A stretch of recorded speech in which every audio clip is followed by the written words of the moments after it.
আমার রসুনলতা গাছটায় সময় না দিয়ে আর পারলাম না। গাছটার গোড়ায় না আছে মাটি, না পেয়েছে খাবার, পুষ্টির অভাবে পাতাগুলোও কেমন হলুদ হয়ে গেছে।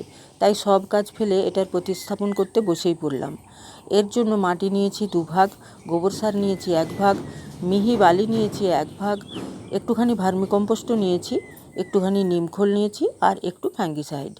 টব নিয়েছি 8 ইঞ্চির, একেবারে রেডি করে নিয়েছি টবটা। এখন গাছটাকে এই টব থেকে বের করা দরকার। ছোট টব, সহজেই বের করে নিলাম। শেকড়গুলো খুব সুন্দর আছে। এবার মাটিটা মিশিয়ে নেব। এখন অন্য কিছু খাবার দেব না। নতুন টবে একটু মানিয়ে নিক, 1 সপ্তাহ পর থেকেই অল্প অল্প করে খাবার দিতে শুরু করব। দেব মিশ্র সার, ভার্মিকম্পোস্ট, লিকুইড খাবারও দেব। সবই দিতে হবে গাছ ও টবের মাটি পর্যবেক্ষণ করে। এখন কিছুটা মাটি টবে দিয়ে গাছটাকে বসিয়ে দেব। প্রথম 2-4 দিন খুব রোদ আর খুব বৃষ্টির মধ্যে থেকে সরিয়ে রাখবো। তারপর স্বাভাবিকভাবেই খোলা জায়গায় রেখে দেবো। ভিডিওটা যদি ভালো লাগে সাবস্ক্রাইব করে দেবেন, লাইক, শেয়ার, কমেন্ট করে আমাকে উৎসাহ দেবেন।